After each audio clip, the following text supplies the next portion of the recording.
नमस्कार मंडळी. तर आता ना आम्ही दोघं सांगोलला निघालो होतो, कारण आज सांगोलचा आठवडे बाजार आणि आता संक्रांत पण आले ना, मग म्हटलं खणाचा बाजार पण भरलाय की नाही ते बघून यावं.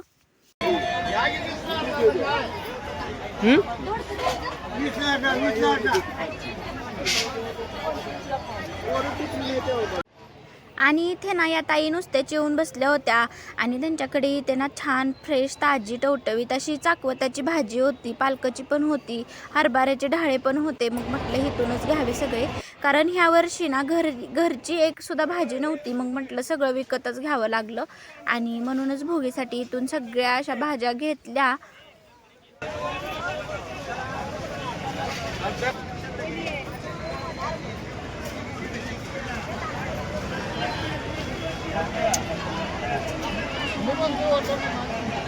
आता इथे सगळा भाजीपाला घेऊन झाला होता आणि मग जाता जाता म्हटलं चला खण पण घेऊन जाऊ. आणि इथे बघा इकडे दोन्ही साईडला ना असे संक्रांतीमुळे सगळे हे जे स्टॉल लागले होते, इतर रसाचे घाणे पण होते, सगळं अशी छान मस्त. आणि असं वाटत होतं की यात्रा वगैरे भरली का काय, एवढी गर्दी आणि काय विचारूच नका. बायकांची बांगड्या भरायला गर्दी, सगळीकडे गर्दीच गर्दी होती. आणि इथे बघा खण पण आले होते, भरपूर सारे खण होते इथं.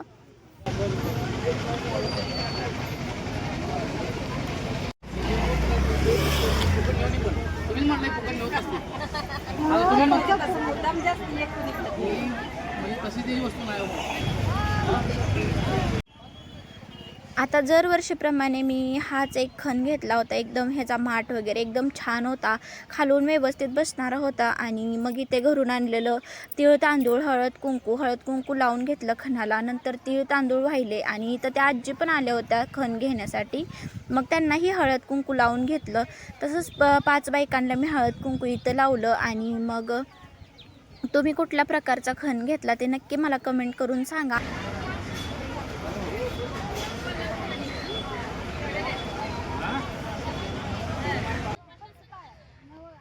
आणि इथे बघा खण वगैरे घेतला. आणि इथं ना 2 वाटेची पंचपाळी इतकी भारी आली होती ना, मला खूप आवडली होती. खरं तर गेल्या वर्षीच घेणार होते मी, पण त्या आजोबांपाशी ना एकच होतं, त्याच्यामुळे घेता नाही आलं आणि तेही चिरलं होतं म्हणून.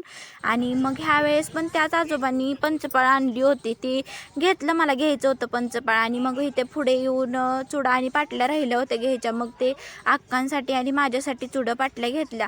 आणि तुम्ही कुठल्या प्रकारचा खण घेतला, अजून झाली का नाही तुमची संक्रांतीची शॉपिंग वगैरे, ते मला नक्की कमेंट करून सांगा बरं का.